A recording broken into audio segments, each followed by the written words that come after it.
प्यारे साथियों, ये जो हमारी क्लास है इसमें हम आपको भाग सिखाने वाले। देखिए भाग तो आप लोगों ने सीख ही लिया है। अब आप लोग ध्यान से देखिए, अगर आपको कुछ इस तरीके का भाग मिले, जैसे यहाँ पर जो आपका भाज्य है वो क्या है, छोटा है। आपका भाज्य छोटा है किससे, भाजक से। तो आप भाग कैसे करोगे, ध्यान से देख लीजिए। जैसे मैंने रूल स्टूडेंट्स आपको बताया है, अगर आप लोगों ने मेरी भाग वाली क्लासेस देखी हो तो जैसे रूल मैंने आपको बताया है वैसे ही काम करना है। केवल इसमें से थोड़ा सा काम आपको एक्स्ट्रा करना पड़ेगा। वो एक्स्ट्रा काम क्या है, आप लोग ध्यान से देख लीजिए। अब यहाँ पर संख्या आपके पास 13 है, यहाँ पर 14 है। आपको 14 का पहाड़ा ऐसे पढ़ना है कि 13 से ज़्यादा नहीं होनी चाहिए। तो इस स्थिति में आप क्या करते हो, यदि 14 एक के 14 एक बार पढ़ रहे हो तो ज़्यादा हो जा रहा है, तो कोई बात नहीं, हम पहाड़ा 0 बार पढ़ेंगे। तो हमने 0 बार पढ़ लिया। 13 का पहाड़ा आप 0 बार पढ़ोगे तो यहाँ पर तो 0 आ गया। यहाँ पर क्या आएगा, 13 शून्य शून्य, यहाँ पर भी शून्य आ गया। अब 13 में से शून्य घटाओगे तो आपके पास 13 आ गया। अब देखिए, अब भाग फिर नहीं जा रहा।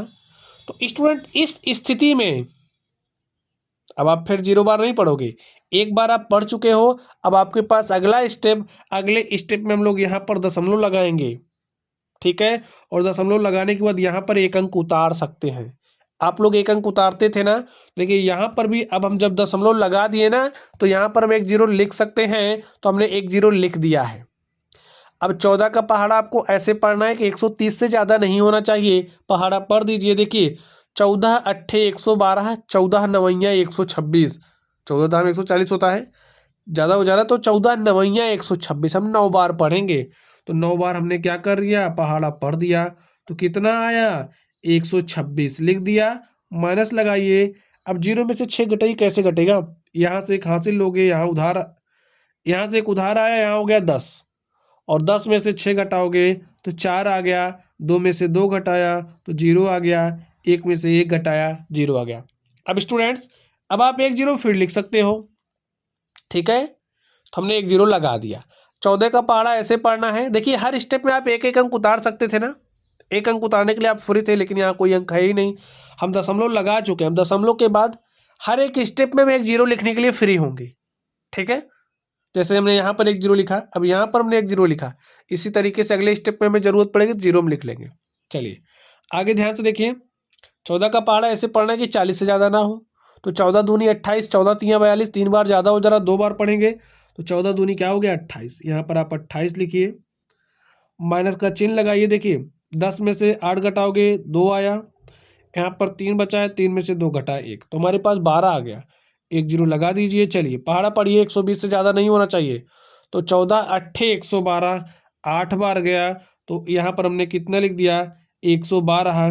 घटा दीजिए, यहाँ से एक उधार गया, यहाँ हो गया 10, 10 में से 2 गया 8, और 1 में से 1 घटाया 0 आ गया, 1 में से 1 घटाया 0। तो आपके पास 8 आ चुका है। तो यहाँ पर हम 0 लिख सकते हैं, हमने 0 लिख दिया। 14 का पहाड़ा ऐसे पढ़ना है कि 80 से ज़्यादा ना हो। तो 14 पंचे 70, 14 छंगे 84, 6 बार ज़्यादा हो जा रहा, 5 बार पढ़ेंगे। तो हमने 5 बार पढ़ा। तो 14 पंचे कितना हो गया, 70, ठीक है। घटाइए, 80 में से 70 घटाओगे 10 आ गया। 10 आ गया ना, 1 0 आप लिख सकते हो। तो हमने राइट कर दिया। 14 का पहाड़ा ऐसे पढ़ना है कि 100 से ज़्यादा नहीं होना चाहिए। तो 14 सते 98। देखिए हम कब तक पहाड़ा पढ़ेंगे, क्योंकि दशमलव के बाद चला जा रहा है, लेकिन अभी पढ़ते रहिए। देखिए हम बताएंगे आपको रुकना कहाँ है। 14 सते 98 हो गया। 100 में से 98 घटाओगे 2 आ गया। चलिए पहाड़ा पढ़िए फिर।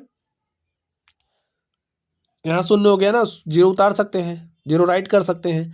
तो 14 एक के 14, एक बार, तो यहाँ 14 आया, घटाइए। 20 में से 14 घटाओगे 6 आ गया आपके पास। यहाँ पर 6 आ गया, 0 लिखिए।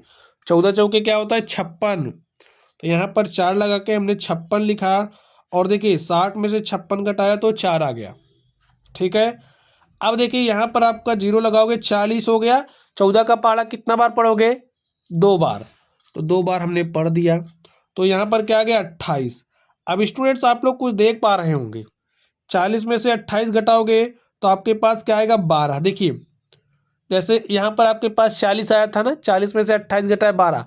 अब यानी कि यहाँ से आपका रिपीट कर रहा है, यानी कि आप समझिए 2, यहाँ पर 2 आया ना। देखिए अब इसके आगे जो आपकी संख्या होगी, जैसे 2 के बाद यहाँ से रिपीटेशन स्टार्ट हो गया अब आपका। अब जैसे 9 2 आया ना, अब यहाँ 2 के बाद से स्टार्ट हो रहा रिपीटेशन, तो आपके पास 2 के बाद अगर और आगे ले जाओगे 8 आएगा, 5 आएगा, 7 आएगा, 1 आएगा, 4 आएगा, फिर आपके पास 2 आ जाएगा। ठीक है, फिर 2 के बाद आपका 8 आएगा, 5 आएगा, 7 आएगा, 1 आएगा, 4 आएगा, फिर 2 आ जाएगा। तो यहाँ से अब आपका रिपीटेशन स्टार्ट हो चुका है। देखिए ये चीज़ें आपकी बार बार आ रही हैं, तो यहाँ पर ऐसे जो संख्याएं ऐसे रिपीट कर रही हैं ना, उस पर बार लगा देते हैं। ठीक है, तो ये जो आपका भाग है ये हल हो चुका है। तो रिजल्ट क्या आया, ध्यान से देख लीजिए। 0.9। अब देखिए 285714 ये पर रिपीट करेगा बार बार। अगर आपको विश्वास ना हो तो इसको और हल करना, तो देखोगे कि ये जो संख्याएं आपकी हैं इतना आपका रिपीट करेगा, बार बार आएगा। ठीक है, तो ये आपका भाग हल हो चुका है। चलिए इसे क्या पढ़ेंगे, बार, जैसे 0.92857142 का बार। चलिए इसको सॉल्व करते हैं हम लोग। अब आपको 9 से 4 में भाग देना है, तो 9 से आप 4 में भाग दीजिए। देखिए भाग क्या जा रहा है, नहीं जा रहा, एक बार ले जाओगे तो ज़्यादा हो जा रहा है, तो 0 बार पढ़ोगे, पढ़ दिया हमने। अब 9 एक के होता है 9 लिखा, 0 बार पढ़ रहे हैं तो 0 लिखेंगे। ठीक है, 9 शून्य शून्य, घटाइए, 4 में से शून्य घटाया 4 आ गया। अब दशमलव लगाओगे और दशमलव लगाने के बाद आप यहाँ पर एक 0 लिख सकते हो, लिख दिया हमने। तो 9 चौके हो जाएगा 36, घटा दीजिए, 40 में से 36 घटाओगे तो 4 आ गया भाई, 10 में से 6 गया 4, 3 में से 3 गया 0, एक 0 लिख सकते हैं, लिख दिया ना मैंने 0। चलिए 9 चौके 36। अब आप लोग कुछ देख पा रहे हो, रिपीटेशन आपका स्टार्ट हो चुका है। ठीक है, तो 40 में से 36 घटाओगे तो फिर 4, फिर हो गया 40, फिर 4 बार पढ़ोगे, तो ऐसे 4 4 4 4 4 4 आपका अनंत बार आएगा, ऐसे आता जाएगा। तो इसे आप क्या लिखोगे, देखिए इसे आप क्या लिखोगे, 0.4, यहीं से रिपीटेशन स्टार्ट हो रहा ना, तो 0.4 का बार, यही आपका आंसर हो गया। समझ गए छात्रों? चलिए आप लोग पढ़ते रहिए। Thank you.